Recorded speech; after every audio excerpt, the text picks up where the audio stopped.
going. Bowled him. Knocked him off his feet. Knocked back an off stump. And that's the end of Mayers. You're right, just the second delivery of the match. A little bit of shape in as well. That is timber. That's exactly what South Africa were after. They needed a breakthrough. They needed to somehow stem the flow. 39 on the board already, but now the West Indies lose their one. Mayers, who played well, some lusty blows from him.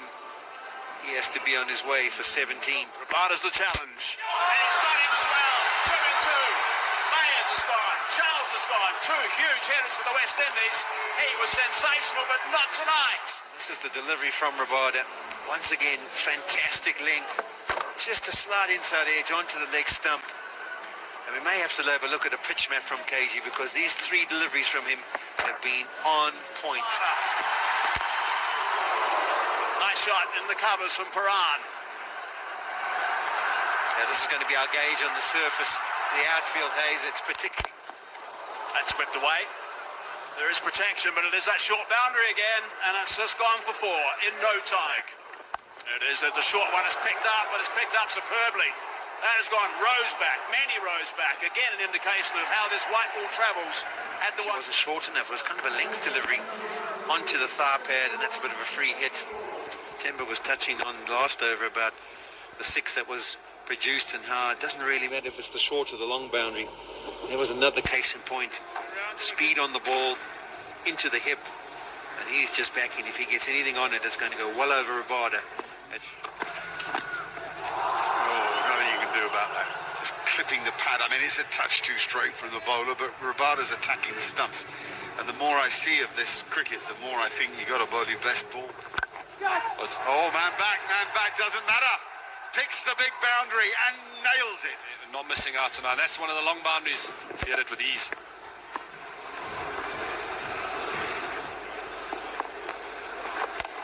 Well, it goes again. That's even bigger. That's a magnificent strike of a cricket ball. It must have gone, I don't know, 20, 25 rows back to the biggest boundary. And Bjorn Fontaine slightly short. Quick feet from Purin. Rocking bat and absolutely moosing that over deep square. To the long boundary again. But as we mentioned, the altitude. Ball travels a mile in Joburg. Long time since I've heard moosing it. And again, don't worry about that. That's 6 more. 3 in the over and a ball remains.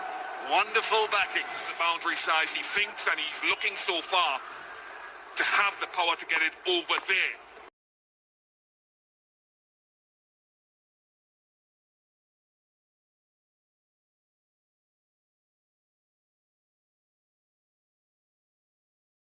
But it's extraordinary how quickly the batsman responded to it. Got him! Genius from Nokia. He eyed that up. I'm telling you, he was aiming at the base of the leg stump, and he hit the base of leg stump.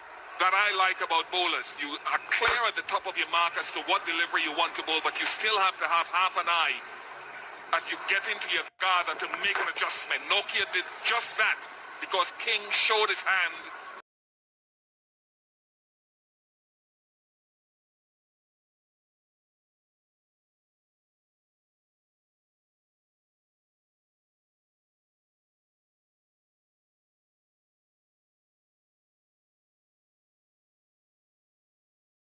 Ross McLeod is happier against David Markram than against Anrich Nokia.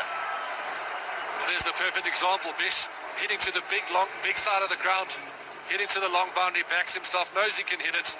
Could just let our viewers know exactly. There's a wicket, by the way. We'll come back to that in a sec, Rusty. In the meantime, we're going to go upstairs to our commentators. Finally, Bongiti, he gets one. A good... Yeah, I wasn't sure what actually happened there. The reaction of Quinton de Kock means he didn't take it cleanly, and that's why Adeli squirted through and almost hit him in the face. Another important wicket for South Africa. Round the wicket on the angle for Ngidi, and just getting that ball just straightened once it pitches. Finds a feather of an edge through. And Paran, who's been so dangerous, he's got his 41 of 19. He has to be on his way.